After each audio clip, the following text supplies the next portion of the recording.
बिस्मिल्लाहिर्रहमानिर्रहीम।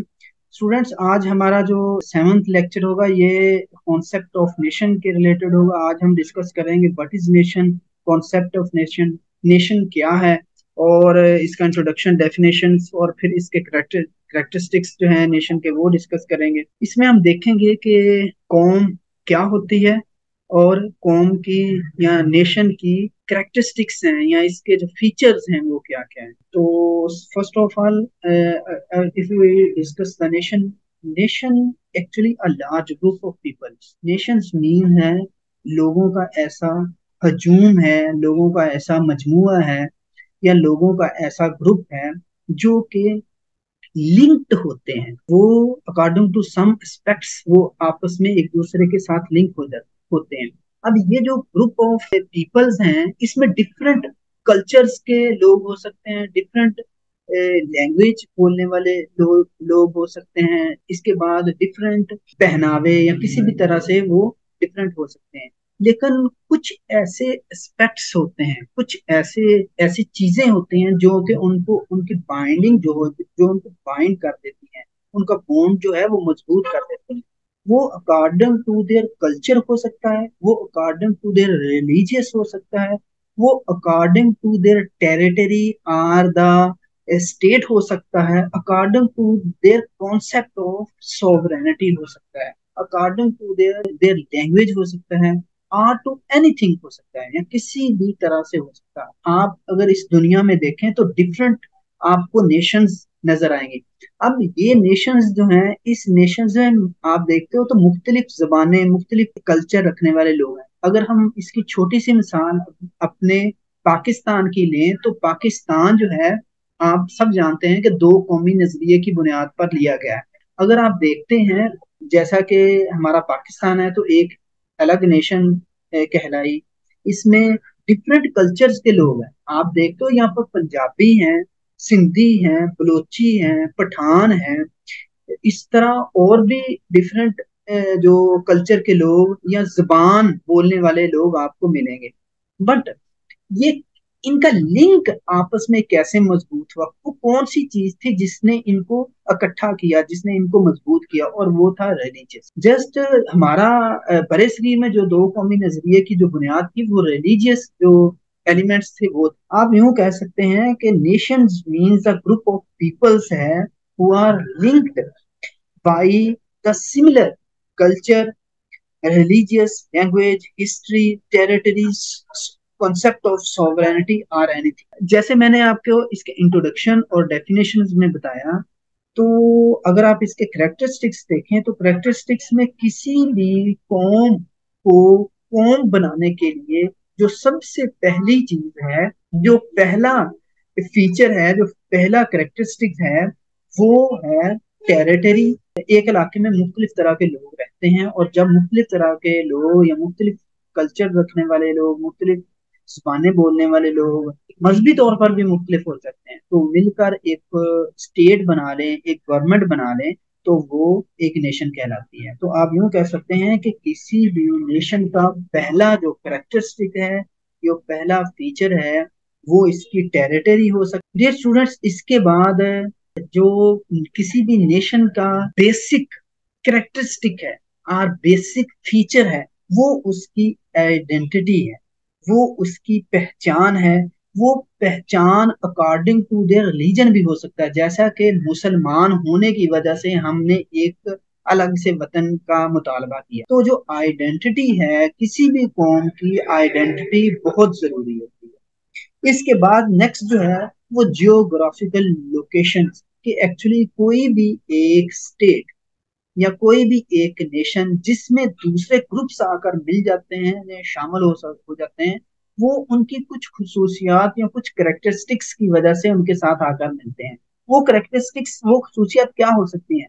वो इनका एक स्ट्रॉन्ग टेरिटरी या स्ट्रॉन्ग डिफेंस सिस्टम हो सकता है, रिलीजियस कॉन्सेप्ट हो सकते हैं, वो इनकी एक स्ट्रॉन्ग एक कॉन्सेप्ट ऑफ सॉवरेनिटी हो सकता है, एक स्ट्रॉन्ग एक गवर्नमेंट हो सकती है। तो इन बुनियादों पर या एक स्ट्रॉन्ग जियोग्राफिकल लोकेशन हो सकती है, मतलब कि एक ऐसी लोकेशन हो सकती है जिसको प्रेफरेंस मिलती हो, वो तजारत के लिहाज से हो सकती है, वो आपके जो रास्ते हैं, बहरी रास्ते हैं, जो आपके बहरी रास्ते हैं उनके वो नजदीक तरीन है, या कोई ऐसा इलाका है जो कि दूसरे इलाकों को आपस में कनेक्ट रखने में मदद देता है। तो इस तरह का कोई भी एलिमेंट हो सकता है। तो इसलिए जो जियोग्राफिकल एलिमेंट्स हैं या जियोग्राफिकल लोकेशन है, ये भी किसी कौम को कौम बनाने में, मतलब ग्रुप ऑफ पीपल्स को कौम बनाने में अहम किरदार अदा कर सकते हैं। डियर स्टूडेंट्स, लास्ट वन जो अगर मैं आपसे डिस्कस, अभी जो मैंने पॉइंट्स लिखे हुए इनको भी हम डिस्कस करते हैं। एक्चुअली मैं आपको ओवरऑल कुछ बेसिक पॉइंट्स बता रहा था।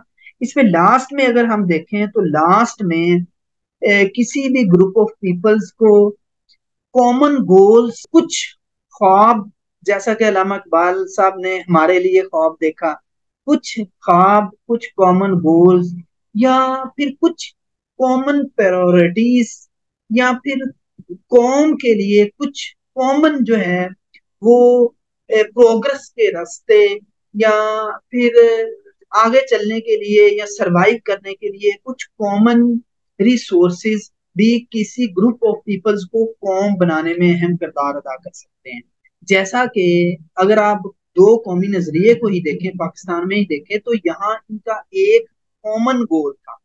यहाँ पर सिंधी भी थे, बलोची भी थे, पश्तून भी थे, पंजाबी भी थे, सब लोग। लेकिन इनका एक कॉमन गोल था, वो गोल ये था, कॉमन इंटरेस्ट था, वो कॉमन इंटरेस्ट ये था कि हम अकॉर्डिंग टू लॉ इलाहा इल्लल्लाह मोहम्मद रसूलुल्लाह एक ऐसी स्टेट बनाएंगे, मतलब कि इन पॉइंट्स की बुनियाद पर एक ऐसी स्टेट बनाएंगे जो कि इस्लाम की एक तजर्बागाह होता है। तो डियर स्टूडेंट्स, यहाँ पर हमने बेसिकली बेसिकली चार कॉन्सेप्ट्स को, चार करेक्टरिस्टिक्स को, चार फीचर्स को डिस्कस किया कि कब एक ग्रुप ऑफ पीपल्स जो हैं वो एक नेशंस बनाते हैं।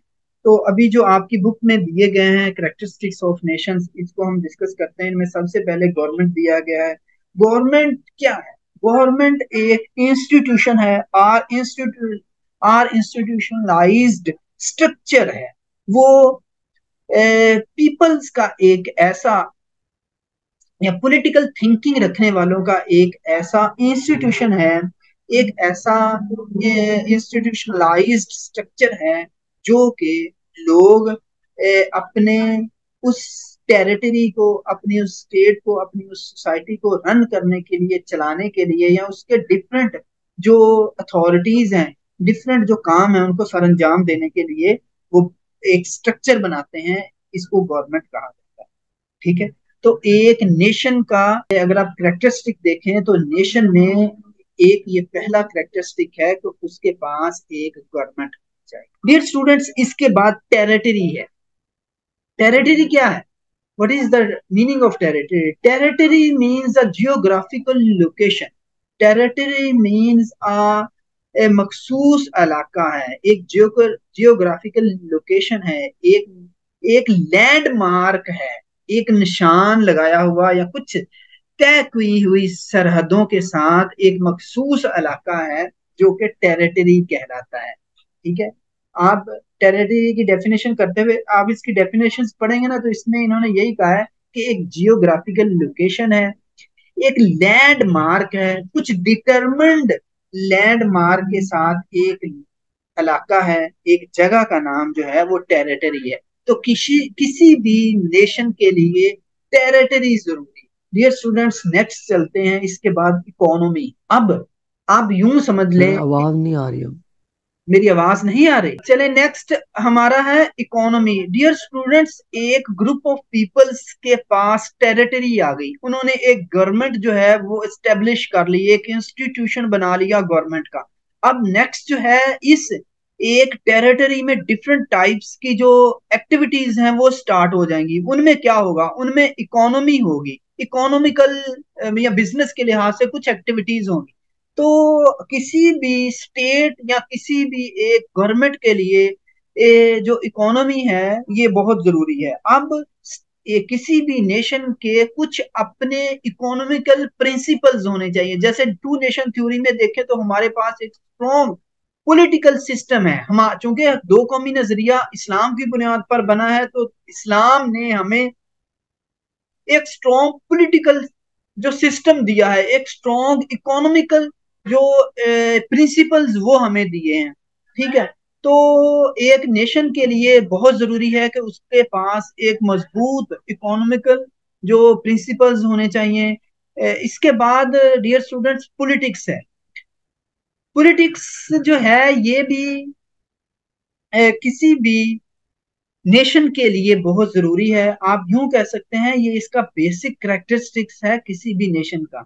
अब किसी भी कौम के पास एक मजबूत पॉलिटिकल थिंकिंग या मजबूत पॉलिटिकल गोल्स होना जरूरी है, जिनमें उनके पास उनका इंटरेस्ट हो कि हमने ये गोल्स जो हैं, जो पॉलिसीज हैं, पॉलिटिकल पॉलिसीज हैं, इनको अचीव करना है आइंदा 5 सालों के लिए या 10 सालों के लिए। ठीक है, इसके बाद करेंसी है।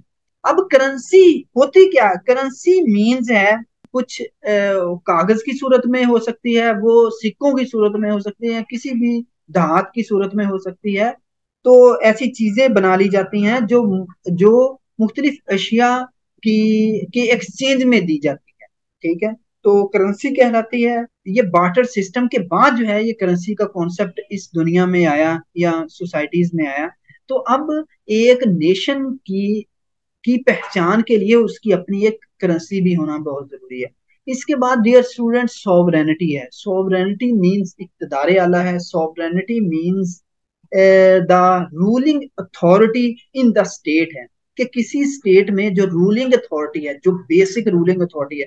In Islam the concept of sovereignty is to belongs to Allah पाक, के जो सॉवरेनिटी है, जो इख्तियार अल्लाह की मालिक जो है वो अल्लाह पाक है। But in western concept there is a concept of sovereignty belongs to their nation, to their citizens. वो कहते हैं कि जो सॉवरेनिटी है ये सिटीजन्स के, सिटीजन्स इनके वारस हैं, और सिटीजन्स अपनी इस पावर को आगे जो है वो कन्वे करते हैं, अपने नुमाइंदे चुनते हैं और कॉन्स्टिट्यूशनल असम्बलीज बनाते हैं। वो कॉन्स्टिट्यूशनल असम्बलीज में फिर ये सॉवरेनिटी जो है ये सेंटर्ड होती है, मतलब यहाँ पर ये इनका महवर जो है ये बनता है, लेजिस्लेटिव जो बॉडी होती है वो बनती है। ठीक है डियर स्टूडेंट, इसके बाद सिक्योरिटी एंड डिफेंस है। इसके बाद किसी भी कौम को सरवाइव करने के लिए, इस दुनिया में जिंदा रहने के लिए सिक्योरिटी और डिफेंस की बहुत जरूरत है। और आप आपने देखा होगा, आपने हिस्ट्री पढ़ी होगी कि जिंदा कौमें हमेशा याद रखी जाती हैं। और आपने देखा होगा कि आपने हिस्ट्री में पढ़ा होगा कि आमतौर पर जब तारीख लिखी जाती है तो वो बेसिकली दो चीजों के गिर्द घूमती है। एक उनका डिफेंस या ताकत होती है जिस पर वो दूसरी अक़वाम पर हुकूमतें करते हैं या अपने तहफ़्फ़ुज़ करते हैं, और दूसरा इल्म व हुनर होता है। ठीक है, बेसिकली बुनियादी तौर पर ये दो चीजें हैं जो हिस्ट्री में आपको मिलती हैं, या तो जंगों के रिलेटेड होती हैं या इल्म हुनर के रिलेटेड होती हैं। तीसरा पार्ट फिर आता है वो जो कल्चर है। कल्चर भी एक्चुअली इल्म हुनर या एजुकेशन में ही समो जाता है।